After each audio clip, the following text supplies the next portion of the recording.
I'm going to talk to you about some things I've learned in my journey. Most from experience, some of them I heard in passing.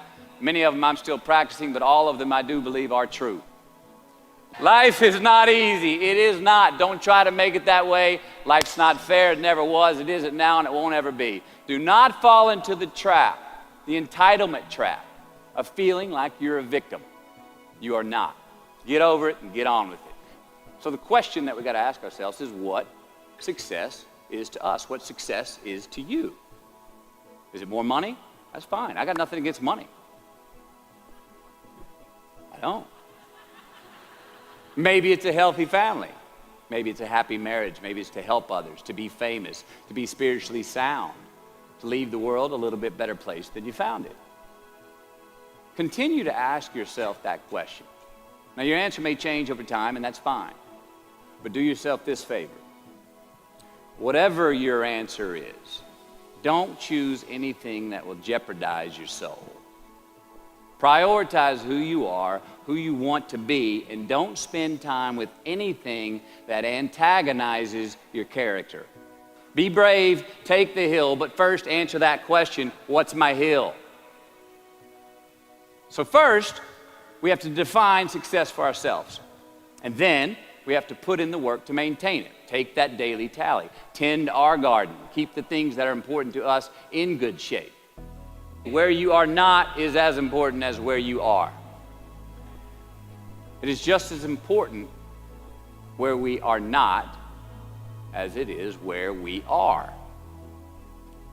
Look, the first step that leads to our identity in life is usually not, I know who I am.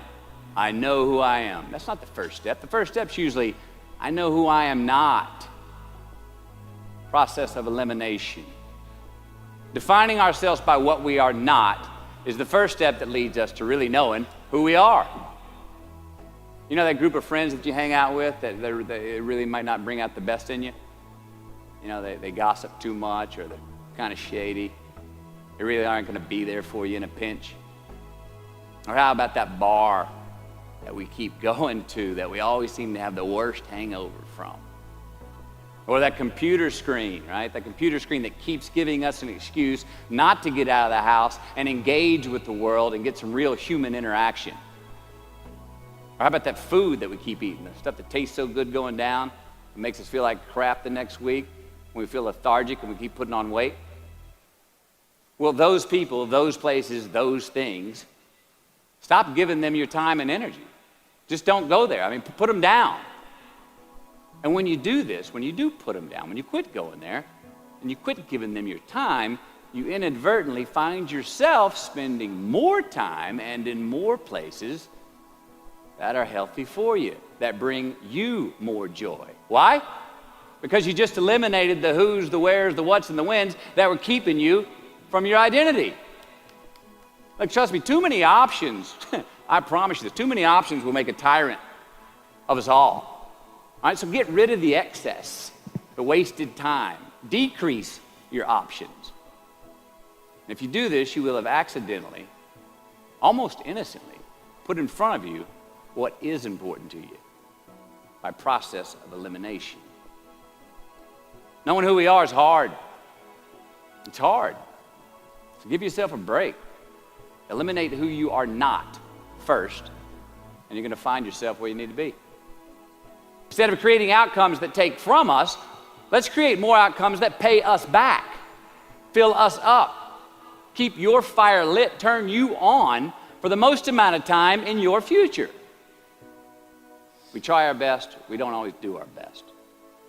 Well, architecture is a verb as well. Yes, it is.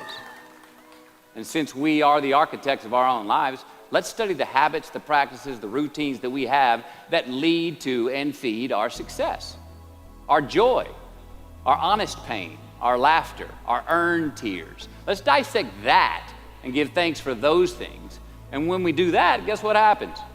We get better at them, and we have more to dissect. All right, be discerning. Choose it because you want it. Do it because you want to. Look, we're going to make mistakes. You got to own them. Then you got to make amends.